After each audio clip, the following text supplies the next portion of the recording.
Chers frères et sœurs, le Seigneur Jésus-Christ. Voilà, aujourd'hui nous allons parler de l'histoire de la papauté. Alors nous allons parler spécialement aujourd'hui du pape. Comment a évolué, puisque nous parlons de l'histoire de la papauté, les conditions d'éligibilité et les conditions d'élection d'un pape. Ça a évolué avec le temps. Qui peut être pape à l'Église catholique?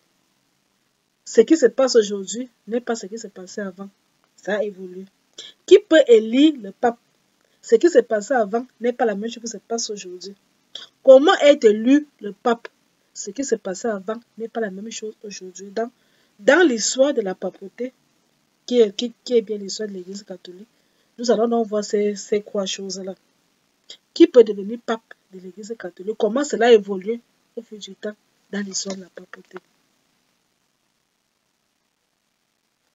Voilà. Il faut savoir donc auparavant, pour être pape, n'importe qui peut être pape. C'est seulement la loi qui dit.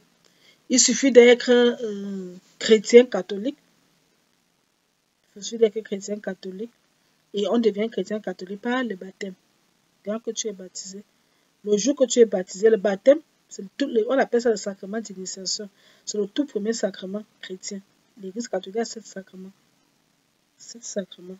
Le baptême, c'est le tout premier sacrement. Ensuite viendront les autres sacrements, le caresser, la première communion, ce qu'on appelle habituellement la première communion. Voilà, la confirmation, le sacrement de l'ordre, le mariage, les autres sacrements.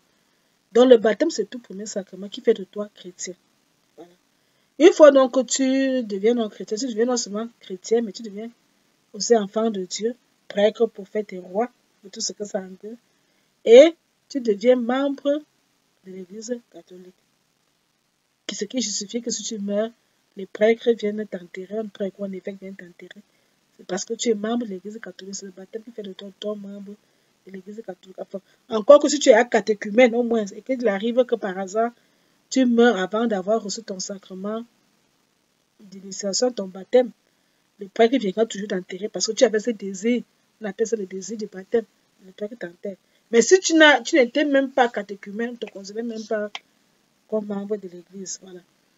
Auparavant, donc, pour être pape, il suffisait donc d'être chrétien catholique. Encore qu'à l'époque même, qu'il n'y avait pas encore autant de religions. Il faut savoir que la division au sein de l'Église sont nées après. Autant quand il y avait le temps des apôtres, il n'y avait qu'une seule Église. Il n'y avait pas ni les protestants, il n'y avait même pas le nom catholique. Le nom catholique a été créé, c'est quoi au XIe siècle. Le nom catholique vient d'être créé. Il y avait seulement l'Église que nous sommes chrétiens. Jésus est mort, il a confié la mission aux apôtres. Les apôtres sont considérés comme les premiers évêques, si on peut dire comme ça. Les premiers évêques qui ont évangélisé le monde, chacun à son niveau. Par exemple, Saint Jacques l'Éminent était le premier évêque de Jérusalem. Paul a été d'abord, quand il a fait la persécution à Jérusalem, après qu'on l'a arrêté, parce qu'on l'a arrêté, on l'a mis en prison, un ange est venu libérer les prisons. Et quand il a vu qu'il était libéré, il ne peut plus rester là. Il a donc décidé qu'avec l'église de Jérusalem, il fallait qu'il parte. Il arrive en Antioche, il fonde une église, il est d'abord premier évêque d'Antioche pendant 7 ans. Il quitte Antioche et puis il sera en Rome. Il sera évêque pendant moins de 25 ans avant son martyre sous le règne de l'empereur Néron. Il est évêque de Rome. Et comme c'était lui le leader de l'église, la jeune église chrétienne qui naissait, le nom même des chrétiens vient d'Antioche, qu'on appelle pour la première fois les disciples de Jésus chrétiens, en rapport au Christ. Voilà. Donc, pour être pape à l'époque, il fallait surtout être chrétien. Il n'existait pas encore, il n'y avait pas les catholiques, il n'y avait pas les protestants, il n'y avait pas les églises réveillées, les témoins de Jéhovah, les évangélistes, les églises, je ne sais pas de quoi, chacun crée sa part. Non, il n'y avait pas de tout ça.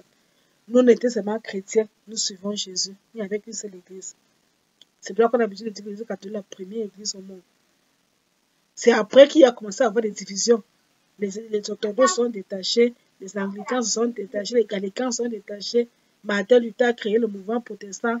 Les autres églises ont commencé à naître. Ça, c'est les choses récentes. Ça, c'est les choses peut-être même du 7e siècle. Mais du début là, de Jésus, là, Jusqu'à là, c'était que c'est l'église. Donc, il suffisait d'être chrétien. Je peux dire comme ça. Et quand même les églises ont commencé à naître, que les églises ont commencé à avoir des schismes au niveau de l'église chrétienne, qu'il y a commencé à avoir les orthodoxes. Parce que quand le mot chrétien, on a commencé à appeler que catholique signifie universel, l'église universelle. Donc, on peut dire que l'église chrétienne, on peut dire qu'il est l'universel. À partir du moment où l'église était il y a le siège à Rome, grâce à Pierre qui vient à Rome et qui fonde, qui devient l'évêque de Rome. Et Rome, c'était l'empire qui régnait à ce moment, l'empire romain, c'était le plus grand empire de ce moment. On a demandé que l'église est universelle. Quand Constantin devient même empereur, ça s'est passé, il fait la religion chrétienne, la religion d'État. Ça devient universel. Donc, il suffisait d'être chrétien pour être pape. Il suffisait d'être chrétien pour être pape. Et si tu n'étais pas dans, et quand on t'élit, et puis l'église pour être pape, ce n'est pas toi qui te présentes comme candidat, je suis pape, je vais être pape, non. Jusqu'à présent, c'est comme ça. Aucune personne qui est pape ne s'est présenté lui-même comme pape. Ce sont tes frères, ce sont des autres qui te présentent comme candidat à la papauté. C'était la même chose depuis l'Antiquité, ça a toujours été comme ça. Maintenant, si tu n'étais pas prêtre, parce qu'avant c'était que tu pouvais même pas être prêtre. Comme j'ai dit, tu peux être un simple chrétien. Mais seuls les hommes sont ennemis. Aucune femme n'a jamais été pape à l'église catholique. Et tel que la loi, aucune femme ne pourrait jamais être pape. À présent, aucune femme. Donc, le premier conseil était que tu sois chrétienne, quand tu sois chrétien. De deux, que tu sois un homme. Le moment où tu étais un homme et que tu étais chrétien, quelqu'un pourrait te proposer que non, on voit qu'il est comme les qualités, on te propose. Au premier temps, donc, on te propose et puis c'est là où tu pouvais être. Mais aujourd'hui, les choses ont changé. Pour être pape de l'église catholique, il faut être un cardinal. Le pape est un cardinal qui est élu par les autres cardinaux. Auparavant, ce n'était pas comme ça. Auparavant, pour être pape, si tu étais un simple chrétien, dès que tu étais élu pape, on t'ordonnait d'abord prêtre dans les jours qui venaient. On t'ordonnait prêtre. On t'ordonnait évêque. Avant que tu ne sois intronisé comme pape, tu étais d'abord prêtre, ordonné prêtre, tu on t'ordonnait comme évêque. Dans ce moment-là, donc, on pourrait donc t'incroniser pour que tu deviennes pape. Aujourd'hui, les choses ne se passent plus comme ça. Pour être pape, il faut être un cardinal. C'est ce qui se peut que tu es évêque, un cardinal. Or, un cardinal, c'est un évêque qui a été nommé par le pape pour l'accompagner dans la gestion administrative de ses fonctions. Le pape nomme parmi les évêques dans les églises les gens qui les signent, il les nomme comme cardinaux. Les cardinaux sont au-dessus de l'évêque. Actuellement, non, pour être pape, ce n'est plus comme avant. Il faut être un évêque, un cardinal. Donc, un évêque qui a été nommé comme cardinal. Et ce sont les autres cardinaux qui te proposent comme candidat à la papauté. Donc, ça, c'est dans ce qui concerne les critères d'éligibilité. Qui peut être pape à l'église catholique? Seul un cardinal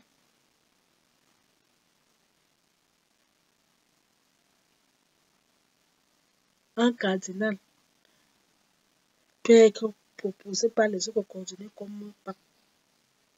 Ce sont dans les critères d'éligibilité pour être pape. Alors qu'auparavant, il suffisait que tu sois chrétien, si tu sois un homme et que tu sois chrétien, on pourrait te proposer comme pape. Mais les choses ont changé.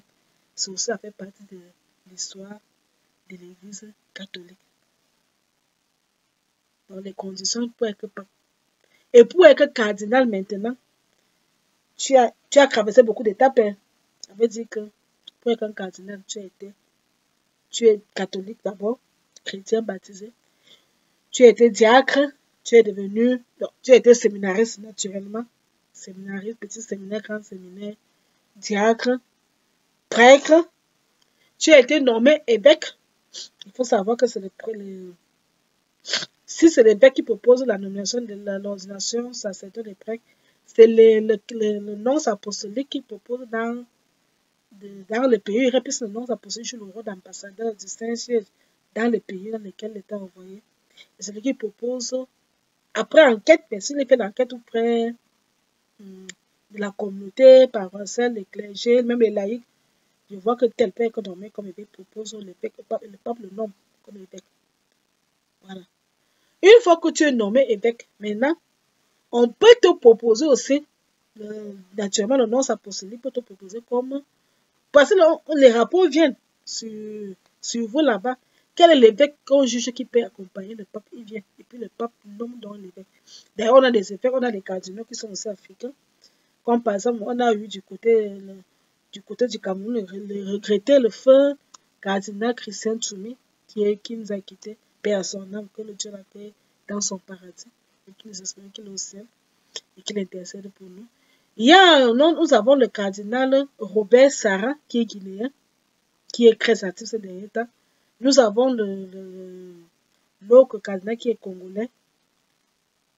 Il y a l'autre qui est congolais, qui est le président du symposium des conférences épiscopales d'Afrique, nationale d'Afrique et de Madagascar. Voilà. Donc, il y a les cardinaux africains. L'Afrique aussi, ça part des cardinaux.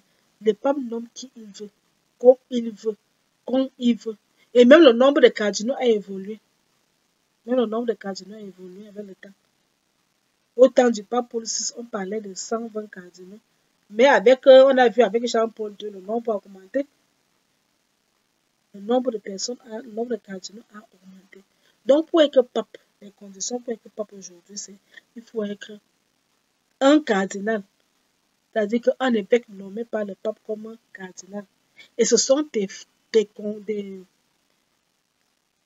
confrères cardinaux, c'est-à-dire les autres cardinaux qui te proposent. Soit à la mort du prêtre, à la mort du pape, ou alors à la démission du pape. La fonction de pape comme finit, soit par la mort, en général par la mort du pape. Et ce n'est pas aussi fini parce que le pape lui-même peut démissionner pour diverses raisons. Et le pape Benoît, ce n'est pas le premier, il y a eu des papes auparavant avec lui qui ont démissionné. Nous allons revenir là-dessus dans une autre vidéo. Donc voilà un peu les conditions pour être pape de l'Église catholique. Il faut être un cardinal, être proposé par l'un de tes frères et être élu pendant le conclave qui se passe à la chapelle de Sixtine au Vatican. Accepter sa charge et être intronisé comme tel. Là, vous devenez pape. Donc, ça, c'est ce que nous disons aujourd'hui. Ça, c'est l'information d'aujourd'hui. Nous allons faire, je vous promets très bientôt la vidéo, mais nous allons voir comment se déroule l'élection du pape. Comment va se dérouler l'élection du pape. Comment cela évolue avec le temps et comment se déroule l'élection d'un pape.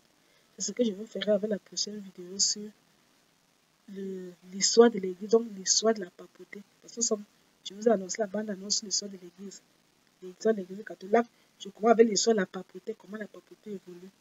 Et puis nous allons aussi parler de la liste des papes depuis le premier qui est Saint-Pierre, jusqu'à François, comment ça s'est passé. Je vous parlerai aussi de la liste des plus grands papes de l'Église qui ont marqué vraiment positivement l'Église catholique. Qu'est-ce qu'ils ont fait de ces spéciales qui marquent leur histoire, qui fait qu'on est parmi les plus grands papes. Je vous parlerai même aussi des papes aussi qui ont fait des choses vraiment qui ont un peu terni un peu l'image. On parlera de tout ça.